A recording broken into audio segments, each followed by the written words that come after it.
Hi everybody, and thank you for joining me today.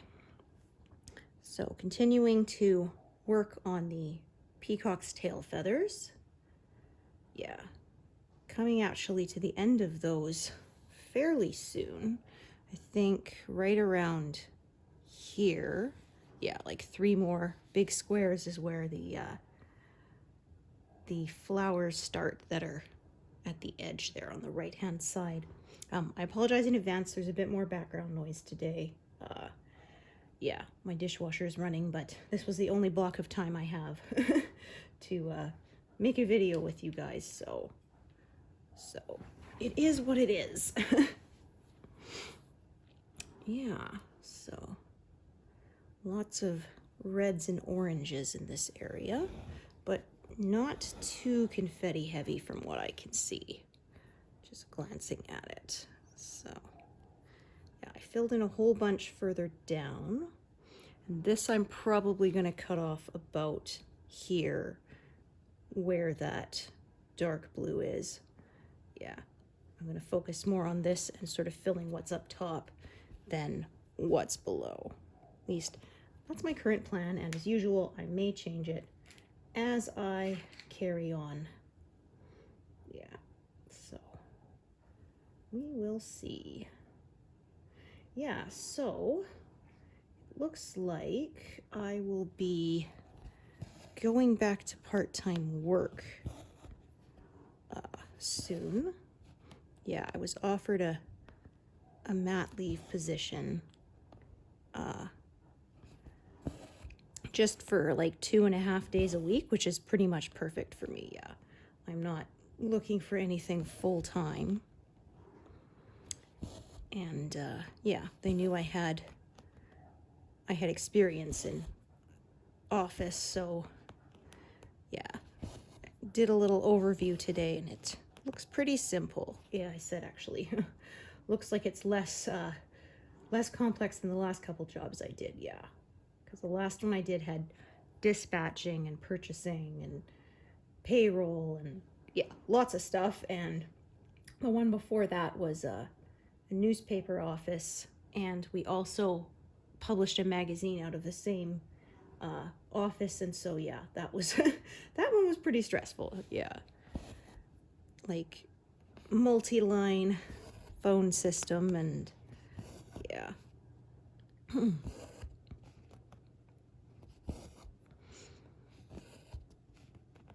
So yeah, well, I said, what do you think? I said, yeah, it seems pretty straightforward, and you know, we'll give it a try. And yeah, so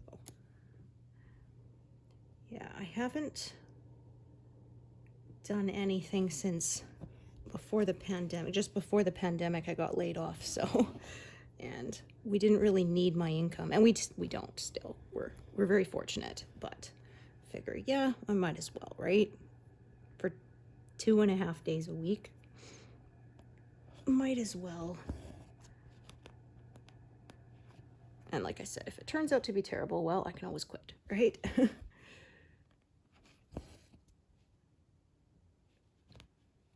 Okay, yeah, so I'm gonna do one thread coming down here, and the other one's going to do those other stitches. So yeah, I apologize, my throat's a little sore. I was talking a lot more than usual this morning, and it is a little bit smoky, so yeah.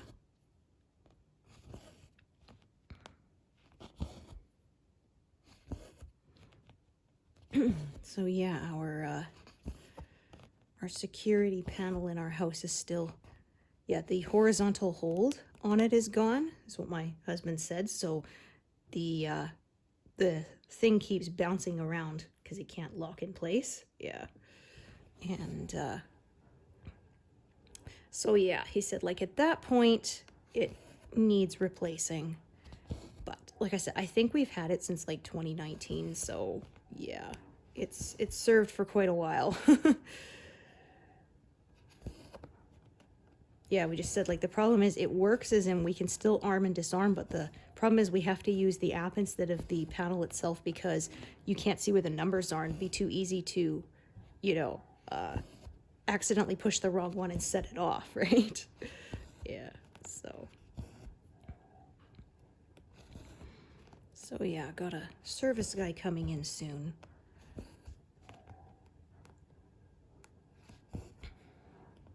Yeah, I said they, technology as it changes, they have now, if you're on a smartphone, they send you a link, and if you tap on it and allow it, it gives them access to your camera, so then you can use the camera on your phone to show them exactly what the problem is. You don't just have to describe it to them verbally. Yeah, which makes it easier. Yeah, and I said I had the same thing when our TV box stopped working. They wanted to check for themselves that, you know, things were properly plugged in and powered on and all that other stuff. Yeah, so they had me, yeah, give them access to my camera and then holding the phone behind the device so they could see that, yes, everything is properly plugged in and everything, because oh, you can't trust people sometimes. I remember, this is way back, like 2003 or something, and I worked in a newspaper office, and somebody needed to email us a picture that was they were going to use in their ad in the newspaper, and their picture was on a floppy disk. Yeah, dating myself there, but and so they're saying, oh, I can't access the disk, and so we're asking the guy, like, okay, it keeps, you know, you try to access the A drive, what does it say? It says it cannot access. Okay, are you sure the disk is in the drive? Yes, it's in the drive. It says it can't read anything, you know. And finally, I think after 15 minutes on the phone with this guy, his wife walks in and goes, honey, and pushes the disk. The disk was in the drive, but it wasn't pushed in and locked into the drive. So yeah, of course it can't read it, right? It's like, oh, I was thinking, yeah, nowadays you'd be able to figure that out pretty easily by, if you can see it through the camera, that, yeah, dude, just put your finger on the edge of the disc, push it all the way in. Yeah. Yeah. I said there's no such thing as foolproof, because there's always a bigger fool, right? Yeah, there was one lady, she upgraded her computer, and this is, you know, way back when they changed from the 5.5-inch floppy disk to the 3.5-inch floppy disk. And so she took her 5.5-inch floppy disks and folded them up and shoved them into the disk drive because they were too big for the 3.5. It's like, yeah, you've just destroyed your disk and the drive. But I guess she figured, like, it's in the computer. That should be good enough, right? It's like, no, we're not talking about, like, folding up towels and shoving them in the cupboard. Like, oh dear. Or there was one that was pretty funny that a lady said, she called the help support line and she said that, oh, the little foot pedal doesn't work. And they said, foot pedal? Like, this computer doesn't come with a foot pedal. Like, no computer I know comes with a foot pedal, right? And it took them a while before they realized she meant the computer mouse. She was someone who had spent like 30 years using a sewing machine. So to her, she thought it's a foot pedal, right?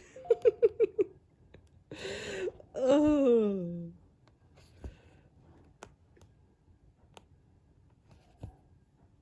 But yeah, I said it's kind of frustrating because we do know the basic stuff, but they still make you power cycle things because, of course, that fixes like 90% of problems, right?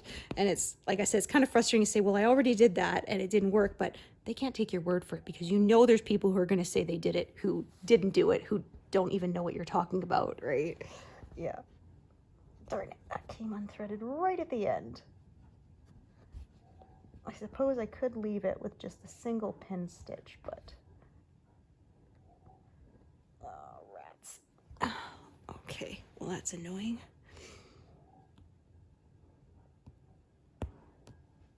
Yeah, I could do it from bottom, but it's really hard to do. Especially when the thread is this little bit left, so I'll just pull it back up to the top and do it from there. But yeah, there was one, I remember my husband said people said their computer screen was these weird colors. And so he's going through, he's like, okay, did you degauss it? Oh yeah, we did it. So he finally had to go out to site to see what the problem was, and he's like, yeah, they didn't degauze it. They didn't even really know. They just said they did it, but they didn't know what it was talking about, because that's literally what the problem was. Yeah. And so, yeah, it was one of those cases of, he says, yeah, I drive out, 40 minutes, one each way, to push a ruddy button, Or somebody said, yeah, same thing. I had to drive 2 hours to plug in a cable that people were had sworn up and down was already plugged in, and it was not. Yeah. Yeah, it happened at a previous job. And my husband says, they said, this isn't working. He says, okay, well, can you go back into the room here and just check if this button is on? And the guy really had an attitude about it of, well, I'm not going to do that because it's not my job. He says, okay, but like, you want to wait 3 hours for me to get out there, or you could go in, see if this button is on and push it, and that will probably fix the problem, and no, that's not my job. So my husband, okay, fine, so he drives all the way out there and says, yeah, it was, push this button, boom, fixed. And the thing is, it was for a radio station, and they were off the air until he pushed that button. So he's like, you know how much ad space you lose in 3 hours of being off the air? That's really bad. So he did mention later, somebody, why were you guys off the air for 3.5 hours? And he said, well, because nobody would go in and check if this button was on, even though I asked them to repeatedly. So yeah, buddy got in trouble because, like, yeah, I know, I get the whole, you don't want to do somebody else's job thing, but, in some cases, yeah, like, because well, it's not my job, you cost the company a lot of money. So yeah, he didn't last long in that position after that, this guy, because, yeah. Okay, that's fuzzy coming through.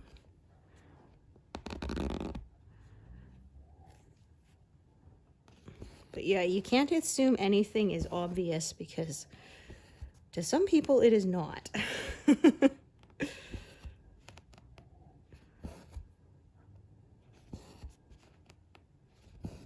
think they say common sense is not necessarily that common. Like, I remember I worked in a restaurant, so of course we had to take the food safe course. And I was thinking, like, these are all obvious things. I've known these since I was 5, right? Like, who doesn't know this stuff? But then I found out, well, I guess not everybody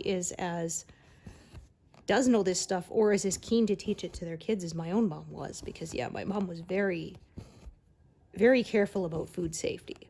Yeah. Like, we learned from very, very young, raw chicken juice is going to be you don't want to contaminate other dishes with it, because it will, it will almost certainly contain salmonella. Don't eat raw eggs, don't leave food out for too long. It needs to go in the fridge and stuff. Yeah.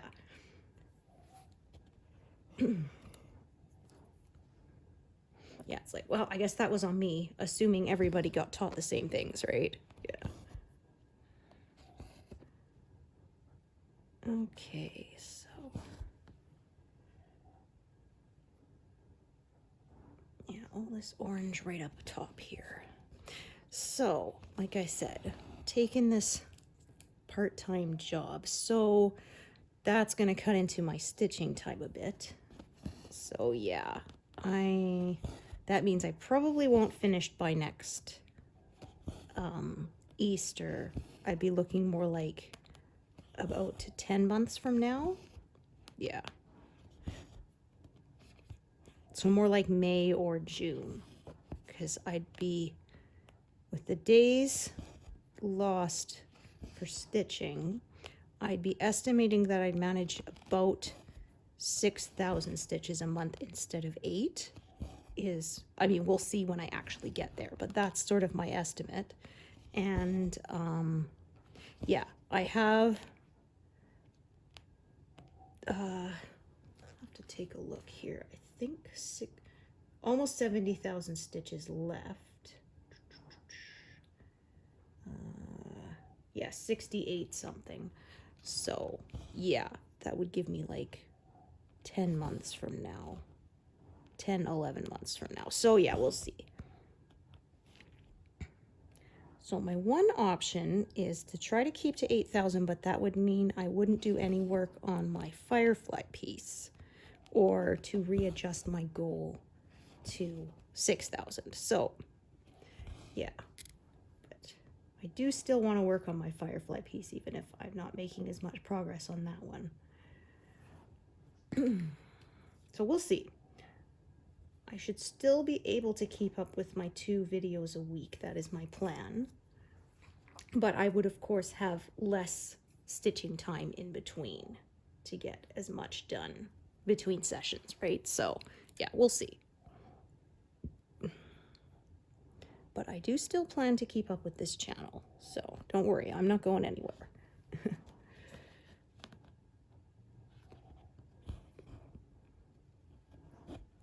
Yeah, because I find stitching is very calming for me. I like to say it's like my form of meditation, yeah. I said, okay, that because I remember reading about that. They said if you have trouble meditating in the traditional sense, a hobby where you do repetitive stuff can have similar effects. And I'm like, oh, okay, is that why I'm drawn to like things like knitting, cross stitching, right? Because yeah, it makes sense, especially with knitting. A lot of times, like, I can get into almost a trance where I'm not even really aware of it, you know, on a conscious level. My hands just kind of do it on their own. Yeah. So I thought that is interesting. Yeah, because like I say, I have a very busy, noisy brain. Trying to clear my mind of thoughts is not a thing that works very well for me. People say, well, focus on your breathing, and then I end up hyperventilating, right? Like, oh dear. Yeah, well, I'm not a fan of sort of one-size-fits-all things to people, because people are so different, right? There's such a spectrum of normal that, yeah, what works great for one person will not work for another. You got to find what works for you, right? Yeah, it's kind of like I have people who insist that their way of stitching is the right way. And it's like, no, you know, you stitch your own way, whatever works for you. My own method changed over time, you know. A lot of people will incorporate several different methods they've seen. Just, yeah. There's so many things with rules that we don't need to be making up rules for stuff like hobbies, right? Yeah, they should be fun.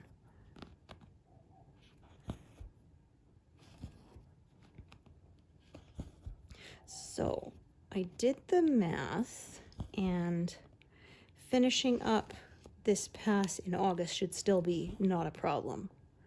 Yeah.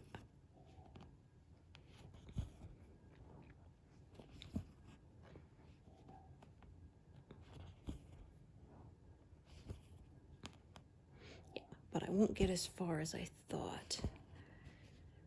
Because, yeah, I was managing about 3.5 months per pass. So if I manage about 6,000 a month, then it will be about 5 months per pass. So, which makes sense as I have 2 left, right? So, yeah.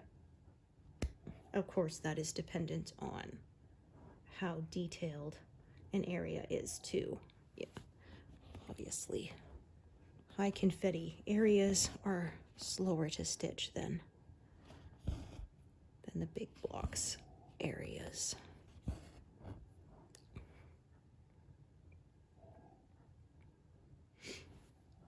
Okay, so grab a new thread.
Okay.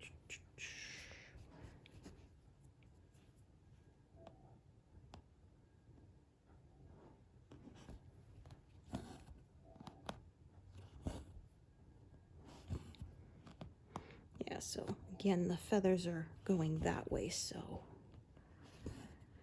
I've been kind of stitching that way. Yeah, I will have to move my frame over one more time to reach that far edge, so woohoo!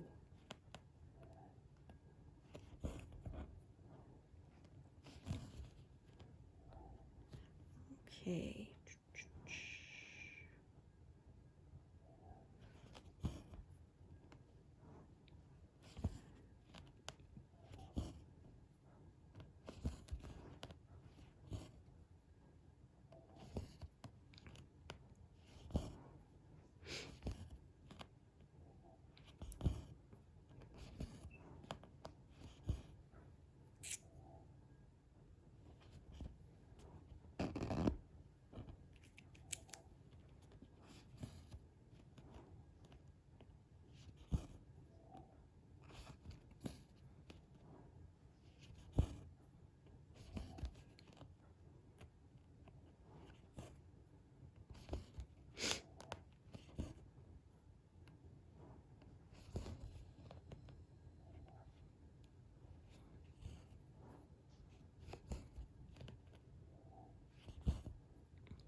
Yeah, some bigger blocks here, so it should go a little quicker.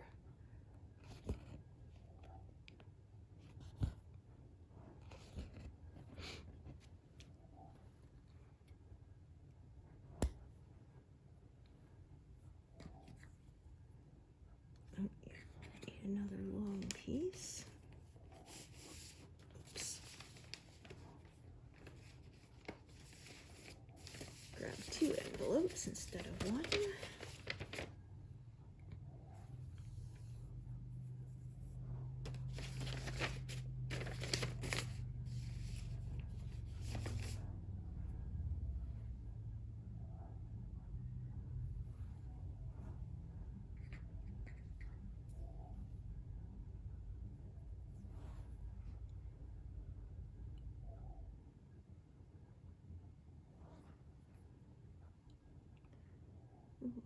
Right.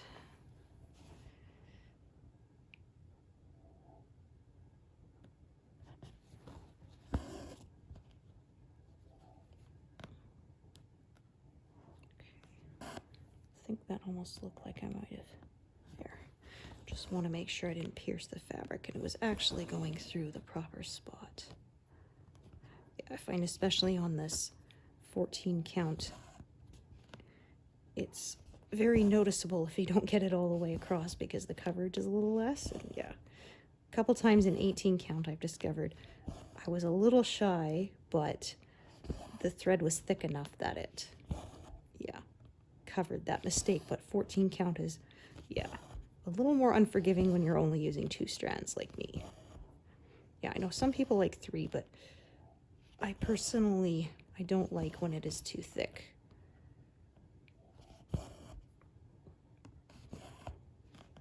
Yeah, if I have a choice between a little thinner, then I go that. I don't want it too thick, but yeah. Yeah, it's all a matter of personal preference.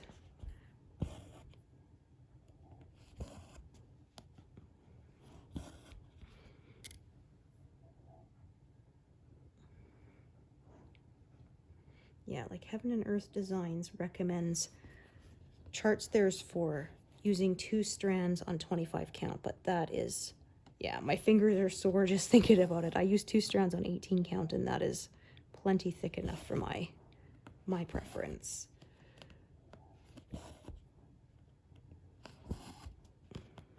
But again, like I say, it's up to you how you prefer to do it. Although, yeah, there is a point where it is too thick. There was one where somebody didn't realize that when you cut the strand of thread off that that's not one strand, it's 6. So they read 2 strands, so they were putting 2 like full, so 12 strands. Yeah, and they're saying, oh, it looks, and you know, we're going, well, that's not 2 strands. I kept saying, no, it's 2 strands. It's like, no, honey, that is not 2 strands. Trust me. Yeah, that is 12. Yeah, I had to finally explain to them that, no, this thread is divisible thread. When you cut a strand off of the skein, that's not 1 strand, it's actually 6. You have to break them up. Yeah.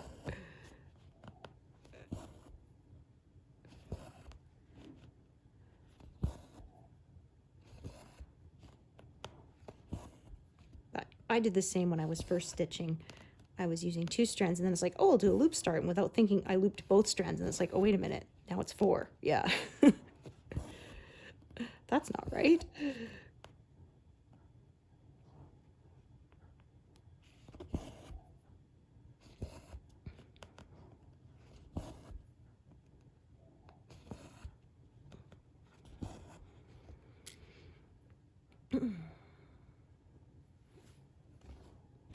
Some fuzz again. There.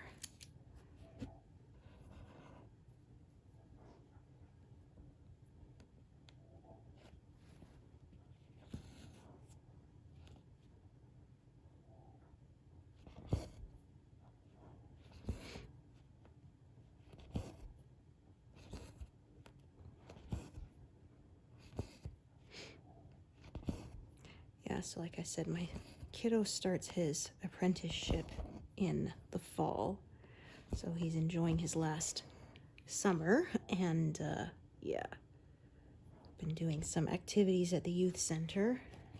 Yeah, because you can go until you're 18. So yeah, he is 18, so yeah, I think it's 13 to 18-year-olds. Yeah, it's pretty awesome too. They're completely volunteer run nonprofit, and I don't believe they get any government grant money. It's all from private donors. Yeah, which we donated a bit. Yeah, since our son goes there, you know, it only seemed fair to help support them. Yeah. But yeah, we actually, at my last work, we installed a security system because they did a day of giving back company-wide. Yeah, it was a whole day where every single branch would do charity work for that one day. Yeah. And so we had a couple of times, a couple of years in a row that we did. Yeah. There was, they had a bunch of, picnic benches and stuff that they needed assembled. So we did that. We did some painting, washing windows. Yeah. And so, yeah, we also did, yeah, because the company worked in security, they gave them the keyless fob entry. And that and installing it was was our donation, right? The system itself and the labor to put it in, yeah. Because, yeah, they were still using old-fashioned key and lock, right? Yeah, it's like, who does that anymore, right? Now it's, yeah, card access, so.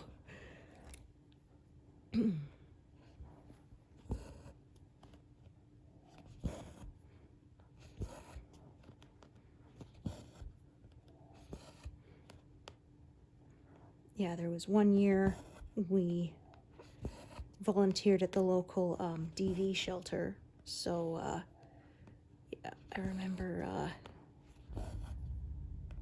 we did lots of, there was one guy who was fixing bikes for the kids, yeah, and we scraped and repainted a couple playhouses for the kids, yeah, that kind of thing. Washed windows, put in some security cameras, yeah.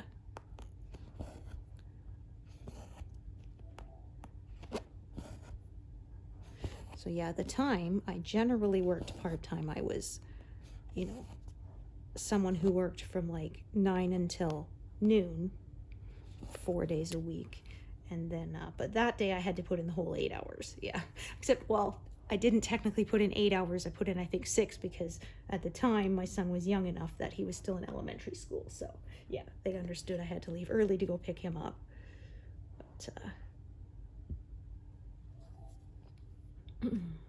yeah, it was good though. They were very flexible for me, so I really enjoyed that. I was able to take off days whenever I needed because my kiddo had a, school function or something that I had to volunteer for. Yeah, things like that. It was. And then I was able to bring him to work with me for a while. We bought him a little portable DVD player. So yeah, he would set up, but sometimes, he would sweep out the shop, and my old boss would buy him a donut and a chocolate milk to pay him for sweeping out the shop. And they had the old bay doors, and so he always, when someone was going to bring a truck in, he got to be the one to run over and push the button to open the door. And so yeah, it was funny because when he went back to school, he was like grade 2 or something, and what did you do this summer? And he said, I went to work and I opened the garage door. I'm like, okay, but like, we did a lot of other stuff that summer, right? We went out to Drumheller and saw the Alberta Badlands, where they have all the fossils and things. Yeah, we took him to that museum. We went to the old coal museum that they had in the area. Yeah, it's no longer functional, but it's now a tourist attraction, and you can go and ride on a little coal train, and they show you all the different, stuff. And we did that, and we hiked up, they call them the hoodoos, and they're these natural stone formations that were formed from the way the wind blows through the stones. Yeah, it made some really cool, and they kind of makes a whistling sound when the wind blows through them. And so we did that, and we hiked up to the top of that little mountain there and looked down, and yeah. But no, what did he remember? Going to work with me and opening the garage door. Yeah, it's pretty cute. He was like 7 or 8, yeah.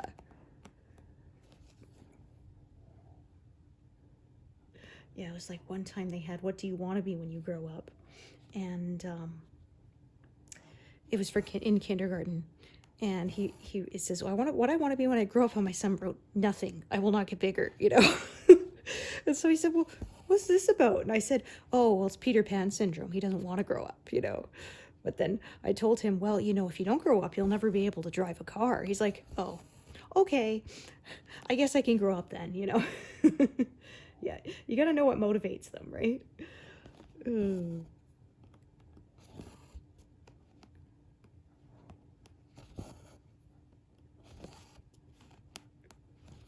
Yeah, or one time when he was at work with me, and gave him a fly swatter and told him it was his job to kill all the flies around the office, because there was like 8 or 9 of them. So yeah, he had a great time running around. He did get a couple of them too. And then he found our little measuring rolling wheel. Oh, he had tons of fun with that. Yeah, running around the shop, measuring stuff with it. Yeah. When he got a little bit older, I got a new manager who said I couldn't bring him anymore because they were worried about the liability. But by then he was old enough to stay home by himself for a couple of hours, so it wasn't a problem. Yeah. It was just the whole, okay, do not answer the door to anyone, Yeah.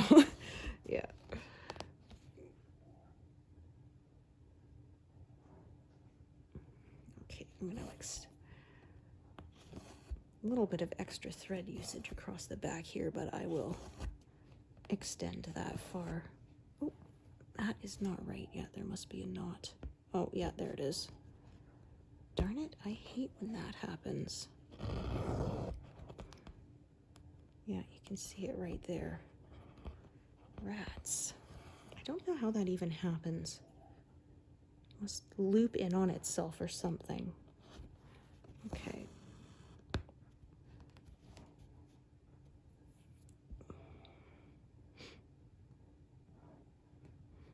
Will it not stay on the back? Yes, it will. It's a teeny tiny little one, so I will just leave it there. I'm not that finicky. If I was working on a higher count of fabric, I probably couldn't get away with it, but on 14 count, I can fudge it a little there.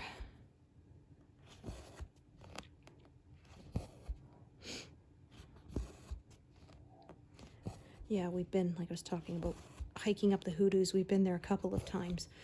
Unfortunately, the first time I had wrenched my ankle really bad, so I couldn't climb up there with them. Yeah, I tried, and as soon as I hit the incline, my ankle just went, nope, that's not happening. I could walk normally. I had a brace on it, and I could walk fine on flat ground or even stairs, but it was like a slight incline, and as soon as, yeah, my ankle went to that angle, it just went, nope, that's not happening. That hurts too bad. Yeah. What happened was I was walking on the sidewalk and the sidewalk ended and I didn't notice and my toe hit the ground and then rolled forward and yeah, that hurt really bad. I didn't break it, but yeah, I pulled a lot of stuff in there and I had to wear a brace for close to a year. Yeah, and even now, if we have a big blizzard coming, I know because I feel it in that ankle. Yeah.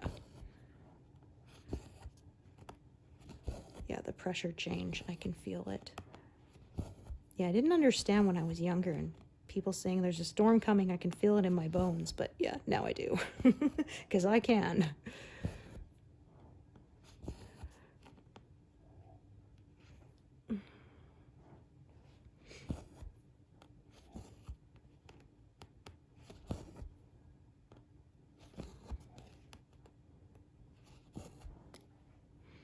Okay, so, oh, whoops, silly me. Yeah, it's in the wrong mode, but that's okay. I remember what I did, so I can just remark those.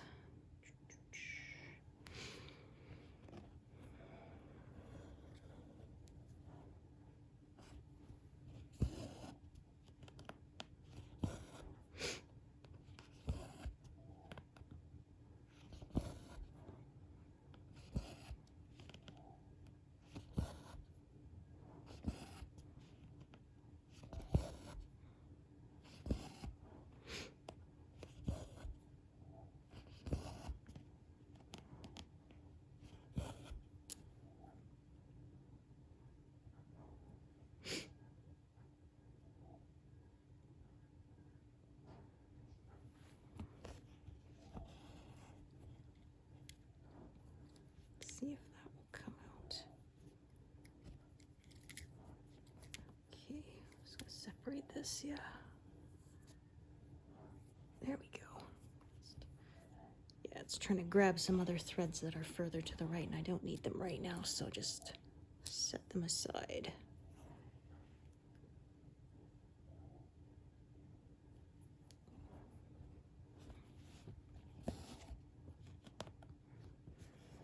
So yeah, 238 and like 200 stitches is my 8,000 for the month, so I managed that no problem. Get a little past that, and then yeah, like I said, I think my new goal after I take this part-time job will be 6,000 a month. And if I get more than that, then great.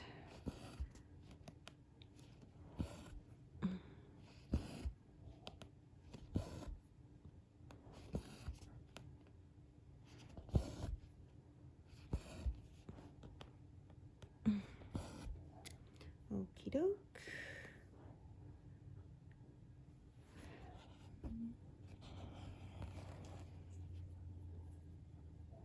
Yeah, so I can see that this color extends to about here and it starts to change to a whole bunch of purple there. So yeah, and then there's a little bit more, and then after that, yeah, it will be flowers. So some of this purple is from the feathers and some of it will be, because they're different purples, different symbols. So, but yeah, if I just look at my mock-up, yeah, sort of, yeah, feather ends here, and then there's a couple little more sort of bits from the edge of the tail there.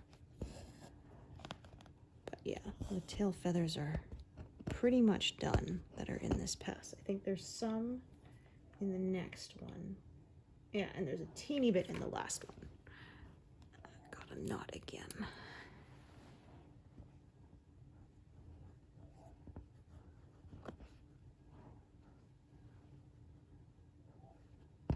Okay, there we go.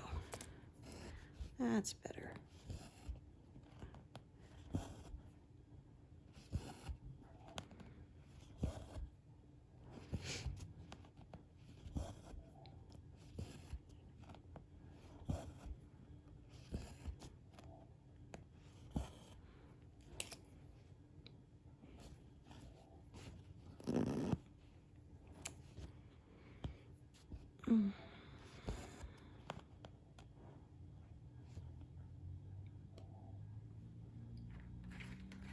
Yeah, and then the next section there'll be a bunch of scroll work. I think it's like brass or something that's on the that's on that fence there. So that will keep it interesting.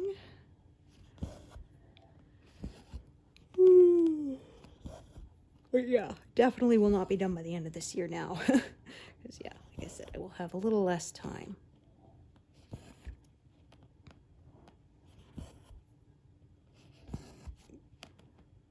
Yeah, I'll be working less than 20 hours, but that is, you know, sometime less than I had before. That's time that's taken out of stitching, so yeah. No worries, like I say, I'm not working on a deadline. It'll be done when it's done. Yeah, and then the next one I have planned is Deer Creek, which is charted by Heaven and Earth Designs.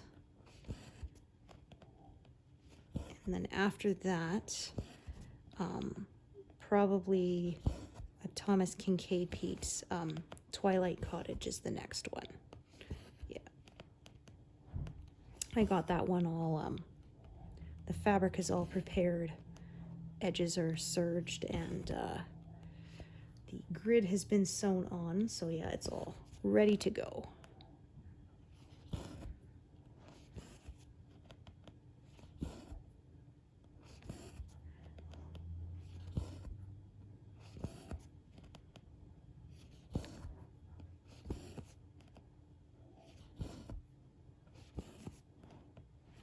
We'll see, because I have my Legend of Zelda Ocarina of Time piece, but that depends when I finish the black background, which, yeah, is going to be years from now. So, yeah, we'll sort of see, like, if I finish it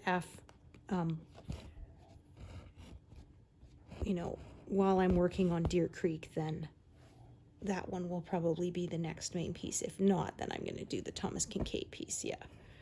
Oh my gosh. The knots are just plaguing me today. Yeah.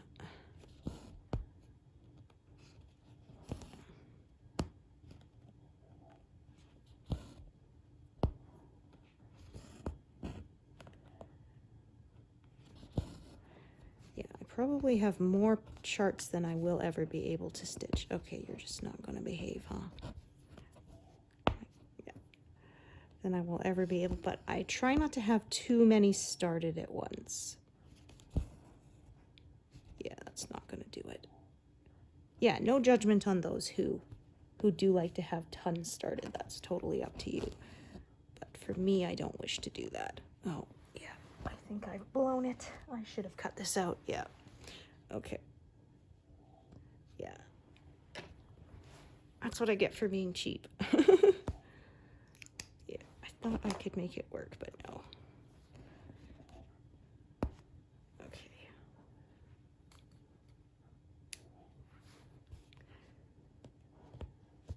Yeah, that is not going to happen.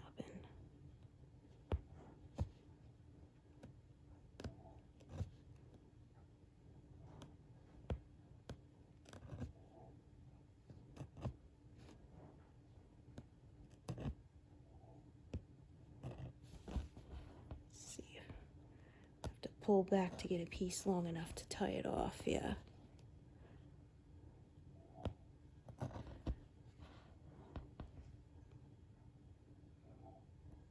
Yeah, the knot was a little bit bigger than I thought, and so did end up having to cut it out anyway.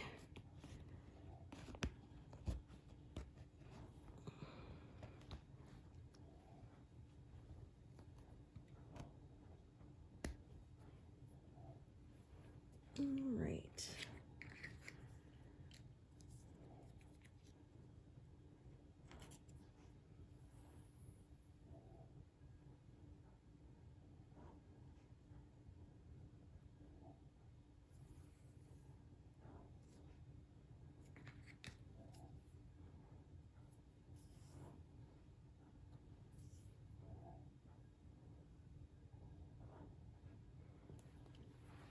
Oops, darn it.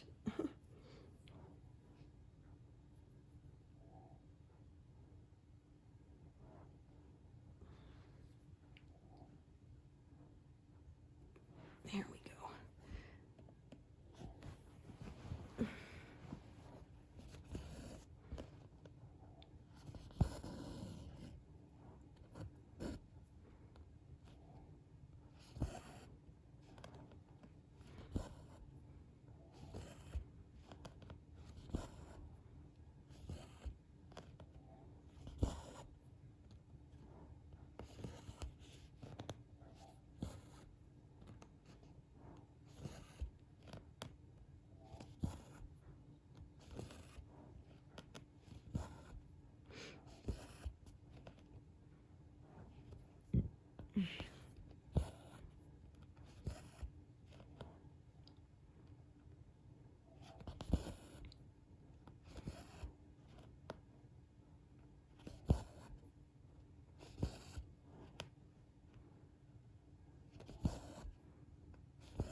Yeah, it was funny too, saying the summer my son just talked about going to work and opening the garage door is my sister, who she lives in the next province, she on the time was on mat leave for her youngest, so we met in the middle.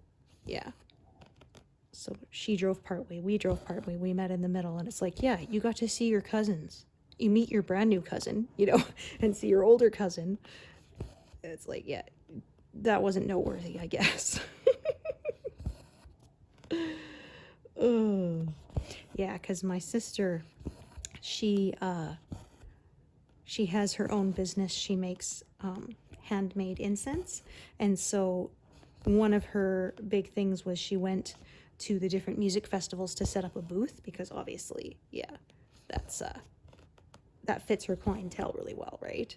And yeah, so that year she went to more of them because, yeah, like I said, she was on mat leave, so she was able to travel with her baby because she had a camper van, yeah, and her older daughter because it was summer, so she wasn't in school. So yeah, like I said, it was nice. So yeah, we took our holidays at the same time, and yeah, because yeah, we don't get to see each other as often as we'd like because we do live far away. So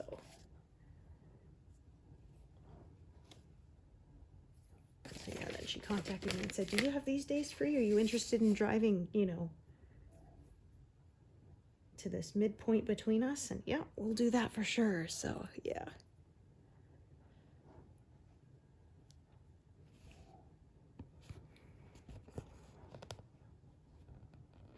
Yeah, because it's a 15-hour drive each way. We do it in one day. yeah, it's pretty tiring. That's 15 hours including like stops for gas and, you know, bathroom breaks and meals. But yeah, it's a ways. My husband drives the whole way. Yeah. Yeah. Well, it's in our big truck and I don't feel comfortable driving anything that big, so he likes driving, so it works out. Yeah. Yeah, who drives was never a argument with us. When we first started dating, I couldn't even drive. I didn't have my license, so. And yeah, I don't like driving. I'll just do it when necessary, so yeah. And he likes to drive, so yeah, it works out good.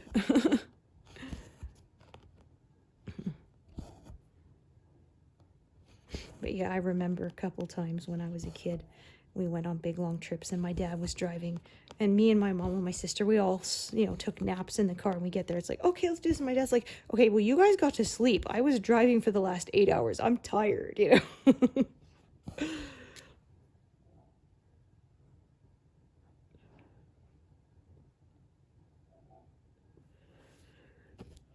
I'm like, yeah, you're all rested and fresh, but yeah.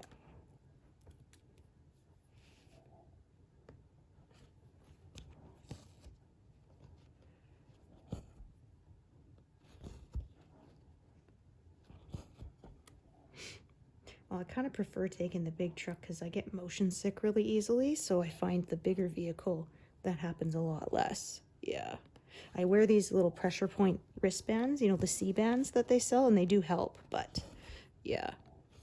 I noticed there was a big difference when we took my vehicle once versus the truck. Yeah. Bigger vehicle, there's, I don't know, I guess less vibration or something, but yeah, I do tend to feel less motion sick in it, so. Yeah, when I was a kid, it took my parents a while to figure out I always felt sick in my mom's car and not my dad's. And they were like the same size vehicles and stuff. And it didn't matter who was driving. So it wasn't a case of like one person, you know, drove more steady and the other was more erratic. And then they finally figured out it was because my mom's car had an air freshener. Yeah. And the scent made me ill. Yeah, I don't like really strong chemical-y scents. They make me very ill. I said it can be a real pain because I have to find, you know, soaps and shampoos and lotions and all that stuff. I always try to find the unscented stuff because, yeah, I find the scents and a lot of things are very overpowering and they make me feel can make me feel nauseated and even trigger headaches, so, yeah. Yeah, it's kind of frustrating because my mother-in-law always felt I was missing out and she always wanted to find me a scented lotion. And I'm like, no, I'm fine. I really don't mind that I have to use unscented, you know. I don't know why it mattered to her so much. Because I really don't feel like I'm missing out, yeah. Yeah, there's a few times she gave me stuff and I mean, I said, I appreciate the thought, but I ended up giving it to a friend or a relative because, yeah, I could not use it. The scent was so strong and overpowering.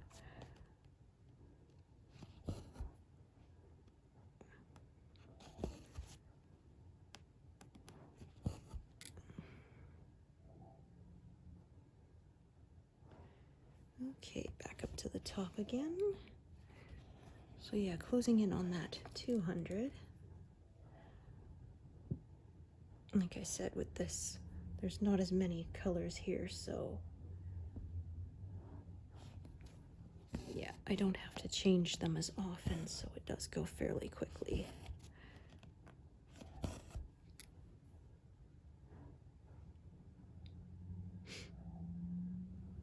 Okay.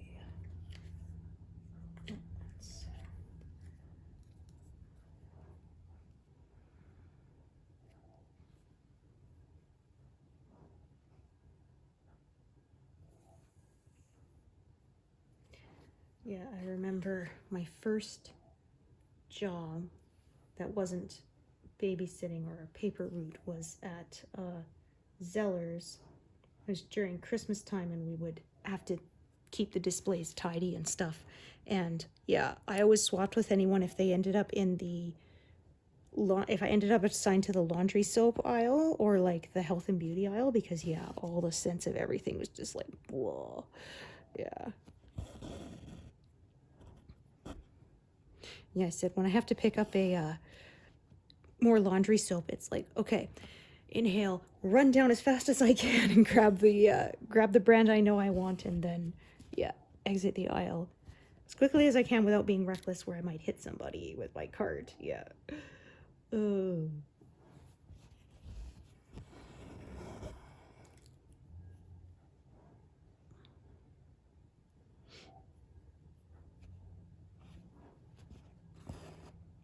Yeah, like I said, really keen sense of smell in that. I remember a friend had a imitation perfume, and she had a little bottle of the real stuff, and she's like, oh, they smell the same. And I smelled them. I'm like, no, they don't. Like, they're similar, but I said, this fake one smells sweeter. And my sister and my friends, they tried to, like, it smells the same. And so I did a blindfold test. They wouldn't believe me until I did that. Yeah. Like I said, you couldn't just give me one and I could tell if it was the real or fake one, but if I could compare the two, I could tell you which one was the fake one because it smelled sweeter than the real one.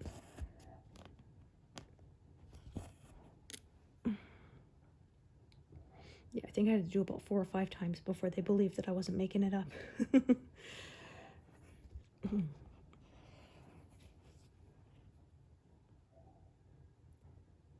Yeah, actually, they did a candid camera one time. I saw where they poured 4 different glasses of wine out of the same bottle, but then they put different bottles behind them and asked people to tell them apart, and people saying, oh, you know, this one's sharper tasting, all this stuff, and they were all exactly the same. Yeah. And there was one guy, well, you know, it depends whether it's to the top of the bottle. It's like, does it though? I think you just think you need to find something different, so you invented it in your head. Like, I think you may have believed they actually tasted different, but they didn't, right? It's funny because I said I'd be always the person who ruins that, going, well, my palate must suck because I don't taste it. They don't taste any different to me, you know?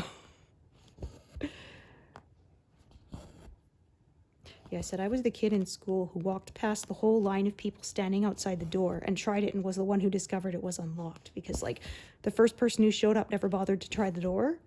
And so every subsequent person who showed up just assumed the door was locked because they assumed the first guy would have tried it. Yeah. And I'm the one who just walked past like 5 people, you know, and went, guys, it's open.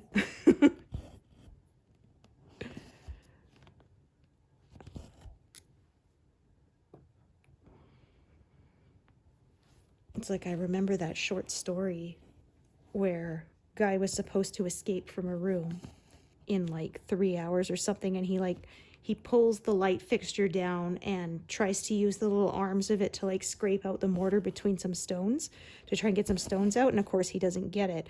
And the test was actually that nobody ever locked the door. I'm like, that's funny because I'm the kind of person who would be like, guys, didn't you mean to lock this?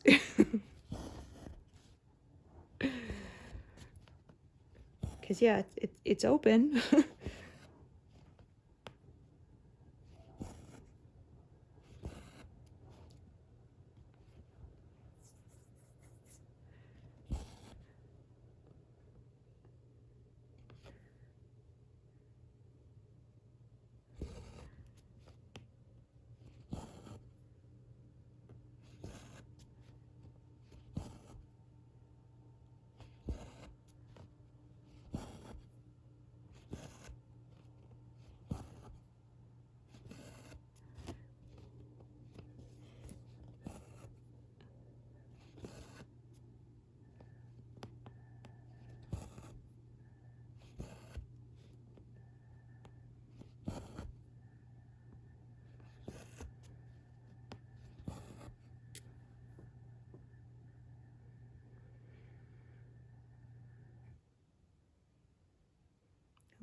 Okay.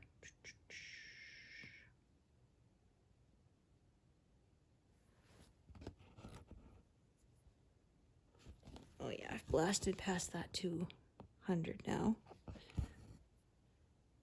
And I may actually wrap this up pretty soon.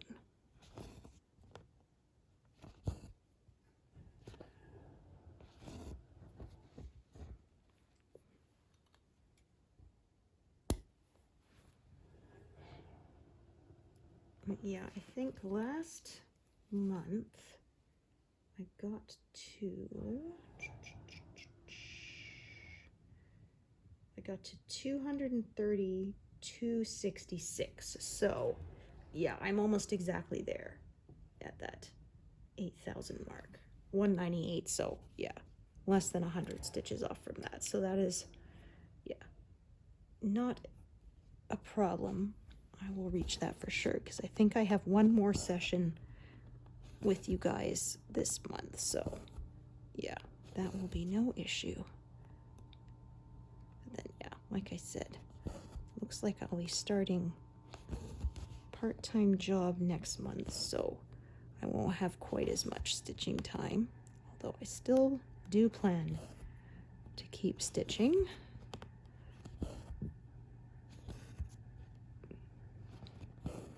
I know some of you are as invested as I am as seeing the finished piece. Some of you have been with me from the very beginning of this one, yeah. Well, not quite. I didn't do every stitch on camera, but yeah. My next project, when I do Deer Creek, you'll see it from first stitch to last stitch. I did that with the previous one, which was the Majora's Mask Clock Town, yeah. If you look back through my channel, I got from first stitch to the very last stitch on camera, so yeah, that was fun. But anyway, thank you so much for joining me today, and I hope to see you here next time. Thanks, everyone. Bye.